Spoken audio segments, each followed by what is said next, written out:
At some point in the interview, you're going to be given the opportunity to ask questions. Sometimes it's during the middle, sometimes it's at the end. But at some point, you're going to have an opportunity to ask questions. And you want to have some to ask. It's going to show that you've thought about the interview beforehand. You've thought about that specific job. You've thought about that specific company. And so like you're esteeming the time, right? You're respecting their time. Also, like I said, you are interviewing them every bit as much as they're interviewing you. So you need to ask these questions. So the first question is, how long have you been working here?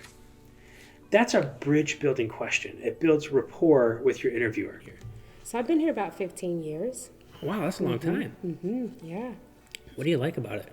I like the fact that as a staff, we are able to work very well together. So very cohesive here. That's good. It's going to help direct your conversation and connect you with your interviewer.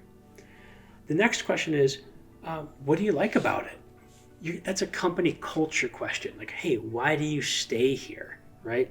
If they say it's just for the money, I got to think if I want this job, because if that's the only reason they have to stay here, I probably don't want to work here.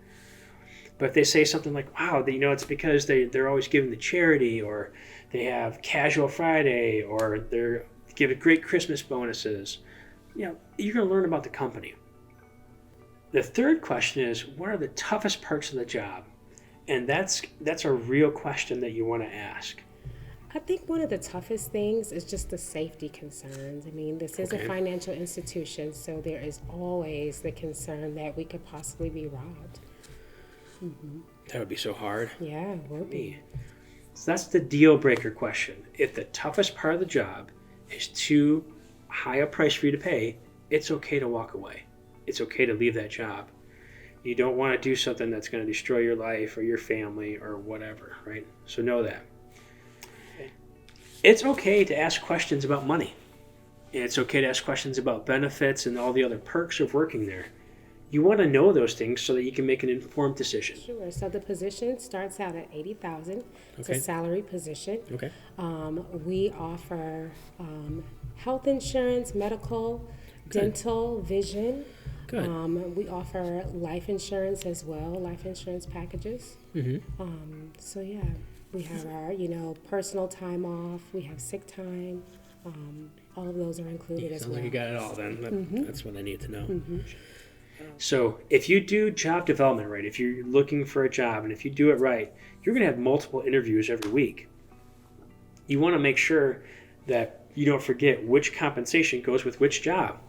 If this one offers $80,000 a year, but you have to work 60 hours a week, this one offers $40,000 a year, but you're working from home, or this one offers $85,000 a year, but no health benefits, you need to know the difference, and you need to write it down for each interview so you don't accidentally take the wrong offer.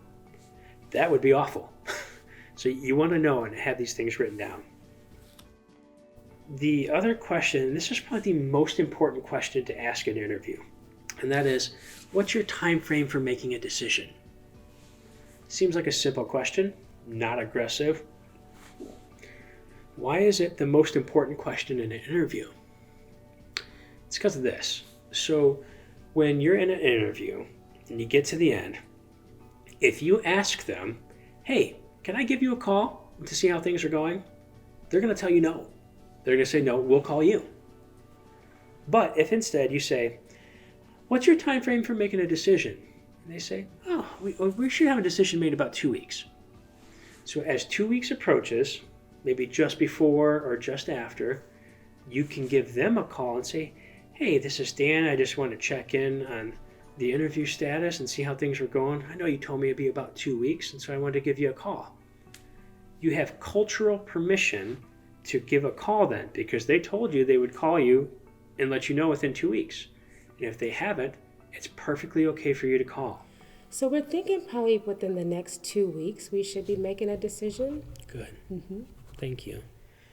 You want to be in the driver's seat and not the passenger seat. You want to be able to initiate contact and not have to always wait for contact. The last couple questions that you could ask are, what's the next step in the process? So some interviews go into multiple interviews or panel interviews. Sometimes there's background checks and security clearance you have to get. Or sometimes it can be as simple as this. Hey, what's the next step in the process? Well, I need to go talk to Dave and see what Dave thinks. Because you have your notebook, you're going to write down Dave. Oh, Dave must be important. I'm going to write down his name. Sometimes little pieces of information like that slip out, and you want to write them down. Your interviewer, the person who's interviewing you right now, maybe you guys have a great chemistry, good bond, everything's going great. But before your second interview comes, they get fired. They get promoted, transferred, divorced, they die, one of their kids dies, they get really sick. A whole number of things can happen. They lose your paperwork. They forget, like, who was that person I really liked in the interview? Oh man, we lost the paperwork. Every single one of these situations has happened in our company's history where we've encountered that. So always try to get another name or the next step in the process. That will help you.